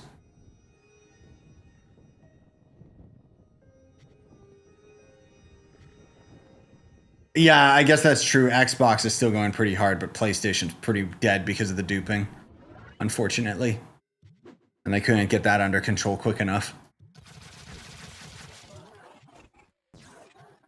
Yeah. Not to mention, let's be real, it crashes way more. Probably because Xbox is running Windows. What about crossplay? I mean, it'd be great if they ever added it, but also, no. For one, it's never gonna happen. Two, I don't know if it would be good overall, because I think it would actually just make the game way harder for you guys on console. Because we've got like a much longer like community here that has like people got way more items. People are more efficient because it's mouse and keyboard and stuff. And not to dog on console or anything, but yeah, I mean, PlayStation / Xbox, sure. Do I have is there a thing that I can loot collect my items? But it's never gonna happen anyway, so who cares? Anyway. I know PlayStation crashes for everything. Why aren't you a dev? Because I'm just an idea, man. I can't be an actual developer because I don't know how to code or do anything. If there was a part of game dev, like maybe there's something out there that would click with me and with the way that my brain works, I'd love to work on a game, but more so it's again just about like the ideas. I don't want to learn coding. That's something that takes like years and years of dedication, and then you gotta really commit to like one specific game engine. I'm assuming Unity must be the easiest one since so many indie games are made on it, but I've also heard about the Godot engine. Unreal Engine is too expensive. I'd love to make a game, but at the same time, like if I was building a game from scratch, I don't know if I could come up with anything. The main game idea that I had a long time ago was the Teardown game, where it's just throwing you into a normal environment and then having like full destruction with voxels and stuff. But my idea was going to be more PvP focused, because then you don't have to code AI or anything. Which Teardown apparently has PvP now, and it's adding co-op as well, which is pretty cool.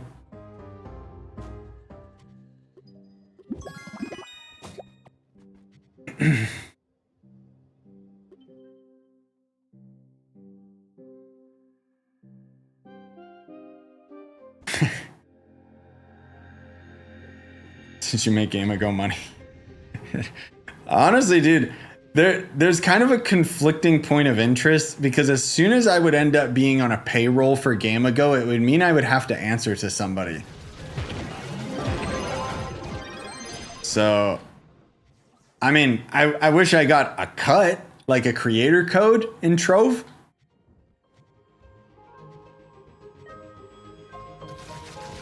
So that I could actually pay my bills. I mean, I can cover my bills, but it's always like really tight lately. But man, if they had something like that, then I would actually have a lot of money, and then maybe I could just hire my own team.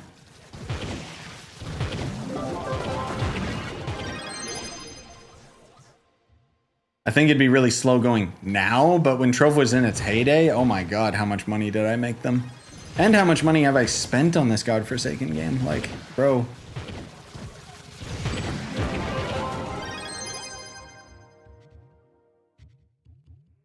If they had a creator code, that would actually be fantastic, dude. Not only just for me and my own greed, but that'd be great for everybody. But I think they're probably like, I don't know what their profit margin is and how much that would eke into it, you know?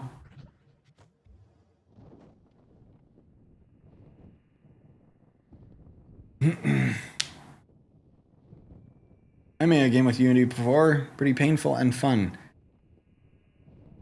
Unity has problems with extensions all the time. Yeah, Unity seems kind of crappy for sure, but it just seems like the big one that everyone uses because like so many people use it, so it's got like a lot of information of how to use it.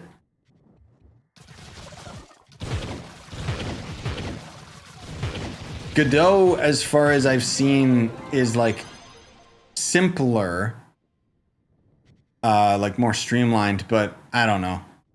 Maybe one day if I ever like retire from YouTube or I'm still making enough money off of like other endeavors. Like the biggest problem, if I'm being real, is like biggest problem. How would I put this? I'm not saying this in a negative sense or complaining about it at all, but the YouTube hustle is kind of like non-stop. Like I always have to try and have something come out every single day. Otherwise the channel will just fade into obscurity because that's how YouTube works, because the algorithm is garbage.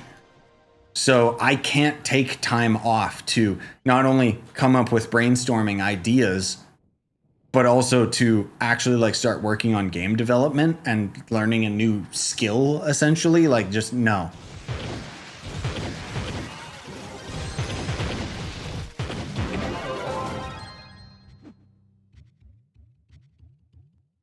Plus, I don't think like coding and all that brute force stuff, I don't think is very fun in the little bits that I've messed with it.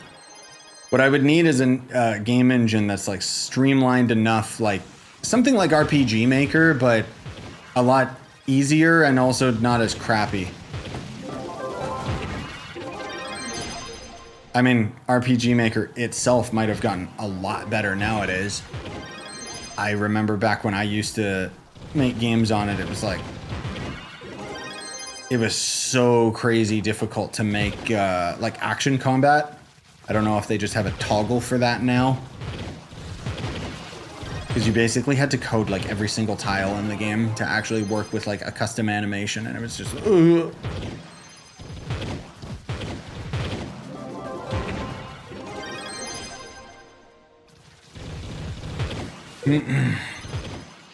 I've heard about Roblox, and I mean Roblox, I'm gonna be real. If I ever learned how to make a game on Roblox, it'd be for a paycheck. Like let's be real. Because I'm not gonna be good enough at that game engine to make something like Phantom Forces or whatever. Like an actual good Roblox game. It would just be like,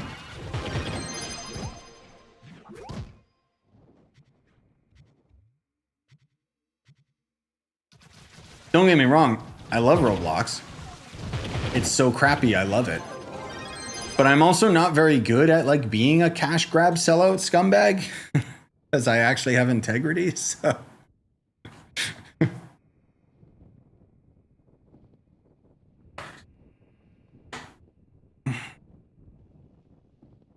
I made a super slop game and made around 2K from it. Yeah, I mean, that's the thing, right? If you know how to do it. But then again, it's like, then I have to put in the effort to actually learn the system. And to me, it's like, I don't know, waste of time. I mean, I guess it wouldn't be a waste of time because if I made money from it, well, there you go. But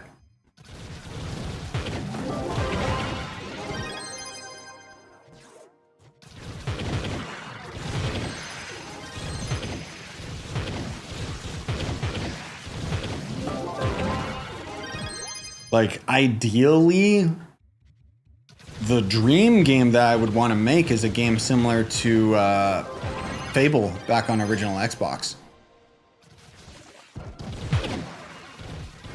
I've had these ideas for years of like these 3 different classes, you know, the rogue, archer, the knight, and then the mage character, and it would be more focused on like the story as well as just like interesting combat mechanics.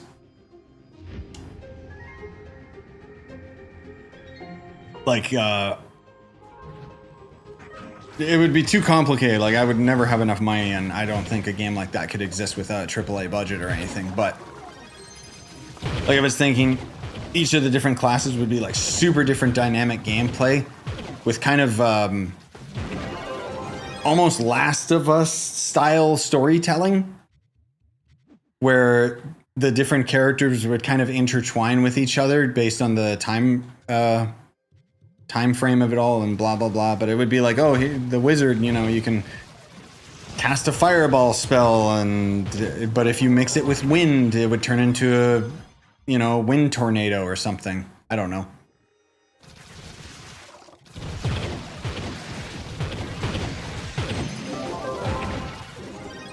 But I always thought of, like, if I got into game development, I'd have to come up with some type of a slop game to generate like income to support the game I want to make. Kind of how, what was it? Like, you guys know that Peak game? Well, the game that they made just before that was the Another Crab's Treasure, indie Souls-like. That was, I didn't think it was very good.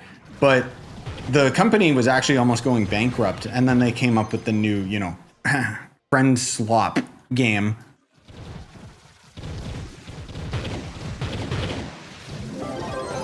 And now they're a huge studio.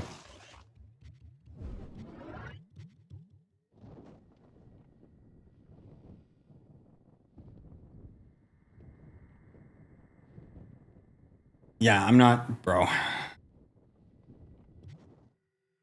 That's the thing. I wouldn't even know where to start when it would come to like game design stuff.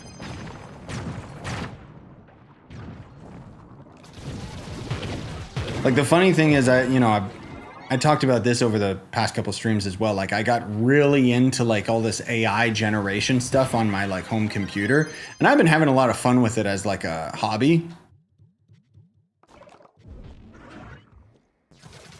I won't really get into it more so than that, other than maybe I'll make a video like talking about it all at some point. I don't know. Who cares? My point is, like, I'm sitting here developing this skill to use like all of these AI tools and junk, and I don't know, I just kept thinking like, man, if only video game development was this fun. or learning a new language.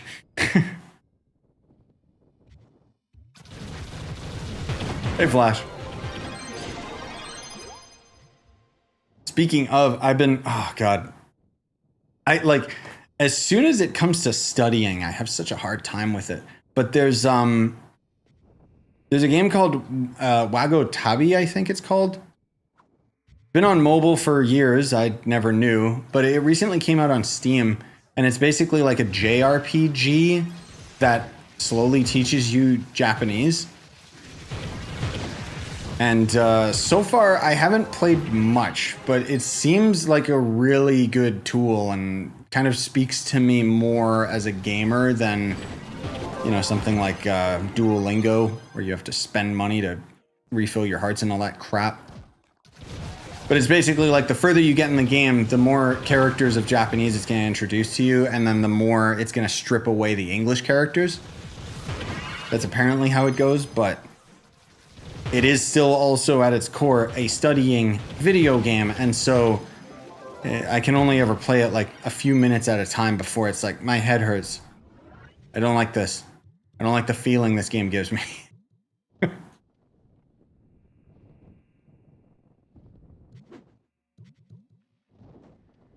But I don't know. I figure it'll be a game that I'll slowly chip away at, and maybe if it actually like teaches me Japanese, I could do like a proper review on it or something, but I don't know. We'll see. It's gonna be a long, long road with how little I'm putting effort into it. There's just certain things that I respond to better than others. Like there's a particular way that my brain works, and I just know from the limited experience that I have with using game engines and stuff, I don't like it. I don't find it fun. I found it like, the thing is, when I was using RPG Maker back in the day, the funnest part was just making games for, you know, my friends. Because we would all mess around with it, and, you know, we were just little kids screwing around with it and making our own dumb little adventures and stuff. I wonder if I can ever find those on a hard drive, because that'd be a really funny yet embarrassing video. Playing my old games. But the problem is, and this is a big problem with game development as a whole, guess how many games I finished? 0. No PoE 2 today. No, I did stream it earlier today. I'm going to leave that as a members only stream because I was so bored. I'm uninstalling PoE 2. It's just the same crap, man. Like, I'm so done with that game. I don't have 20 hours to waste going through that campaign again just to get to a lukewarm end game. So I'm just not going to bother.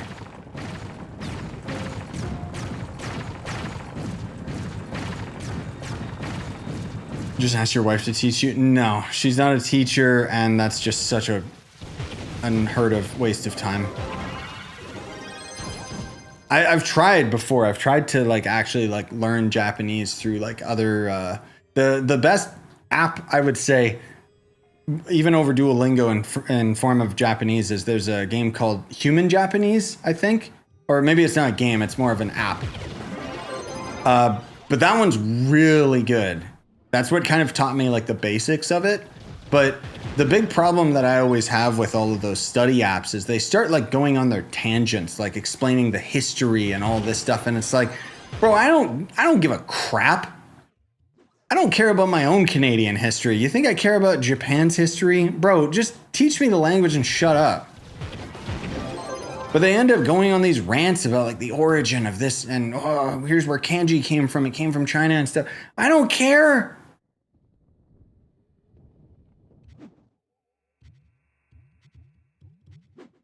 As far as I'm concerned, I don't want to learn kanji.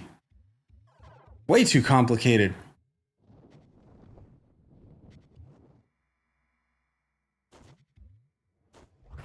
If you move faster than your wings on foot, why do you use them? Huh?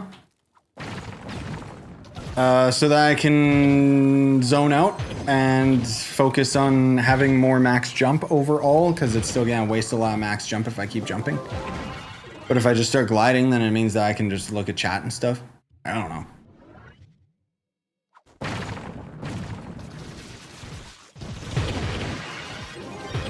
Also, what about PokeMMO? I know PokeMMO. I used to play that back in the day. I didn't know they had a 3D version, so that's kind of neat.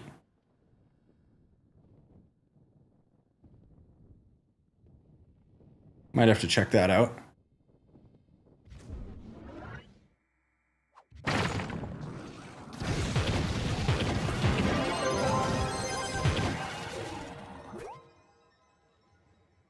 Immersion language acquisition method. That sounds to me, if it's what I think it is, that's like I'm not immersed in the language.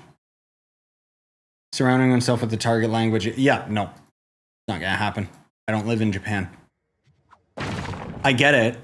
I understand, and I think that would be the way that I would learn the language better. Yes. Because years ago, when I was actually like studying with the app and stuff like that, I did find it way more useful when the wife and I would go to Japan, because I could kind of understand the gist of what the conversation topic was just by listening and observing.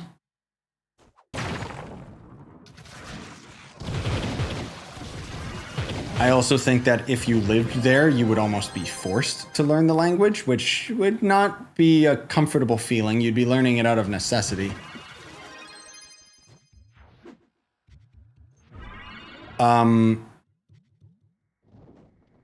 It's doable at home.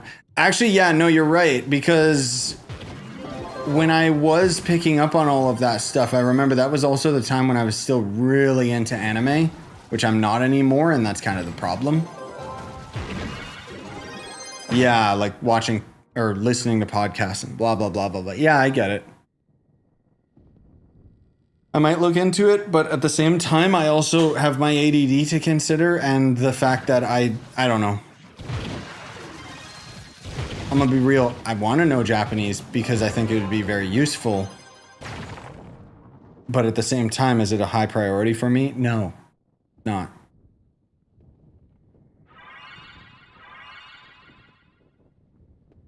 Later, Kitsune. Yeah, I didn't realize it was this late, actually. We might wrap up. Wait, is this dungeon... What? Oh.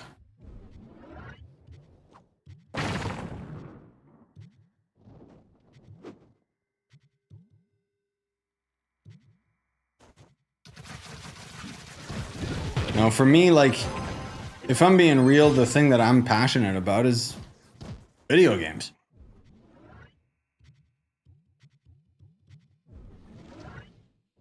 Like, there's rarely ever a game like, you know, I kind of consider it a weird flex, but, you know, whenever we're watching, like, those gaming showcases and stuff, and they'll talk about a game or reveal a game, or they show a trailer, and, you know, maybe like 10% of the time I don't know what game it is, but most of the time, like, I don't know, when I'm editing the videos, maybe I'm more conscious of it, but I'll be like, damn, I picked up on what that game was right away. But that's something that I've always just been really interested in, is video games as a whole. Like, you know, I used to have like PC gamer magazines and knew about all the games coming out and stuff like that. Like, and that's why, like, in terms of the ideas behind like what I would love to have as a type of video game and all that stuff. Maybe someday when I'm 80 years old, I'll be some super rich, like, millionaire kid that can make his own Expedition 33 game. But at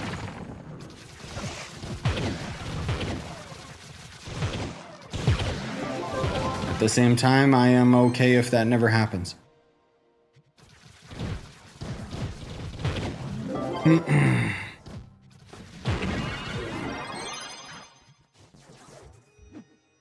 You think you'll ever leave Canada and live in Japan? No, no. The wife doesn't want to live there. I don't want to live there. I love Japan. I love visiting it. The food is great and everything. I don't want to live there. It would also be very difficult for me to live there as a Canadian.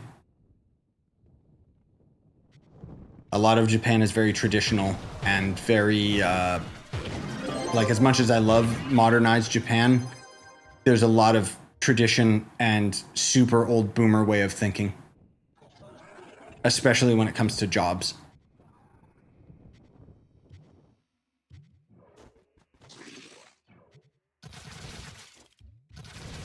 Like, there was my cousin when he was he and his wife were living there for a little bit, and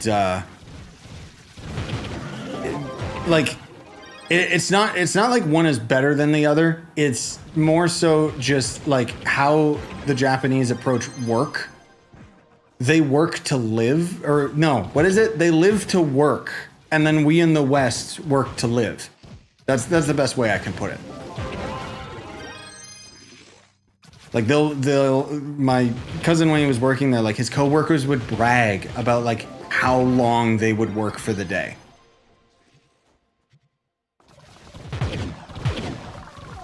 And you can't leave work before your boss. And if something has to be done, you put in the overtime, but you don't get paid overtime.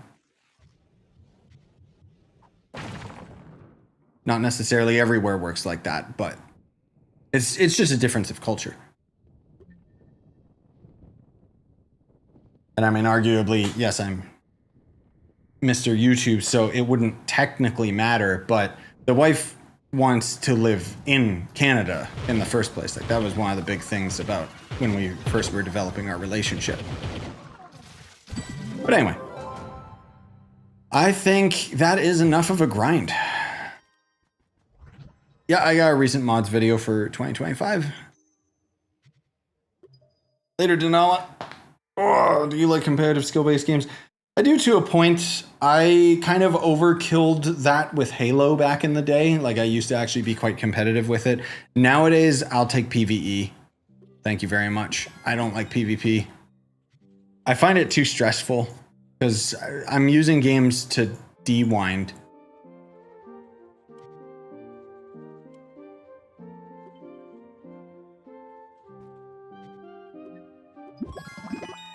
I do enjoy skill-based games, but even so, like, I think that casual matters more.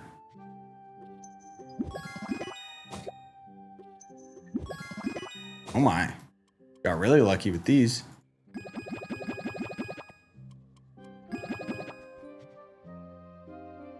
Nice. Okay, how much of this stuff sold? Oh, actually a lot. Are these going up in price? Nope, but they keep selling, so here we go.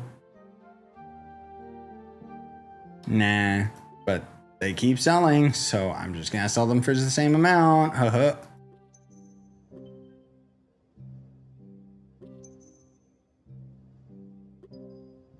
Oh, even this sold too. What about, are they finally up in price? No. Ooh.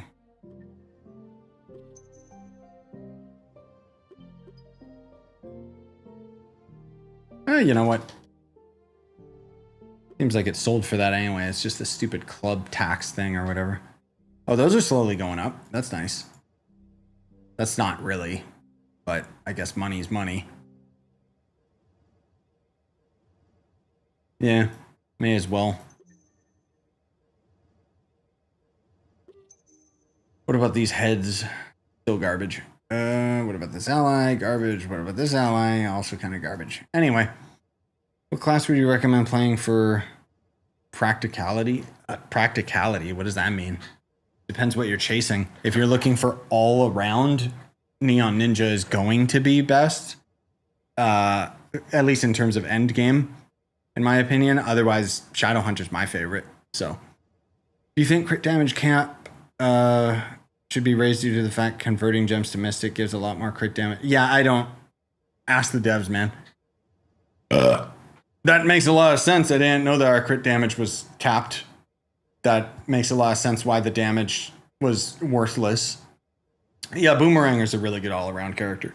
He's not very good for speed farming, but he'll carry you through the whole game.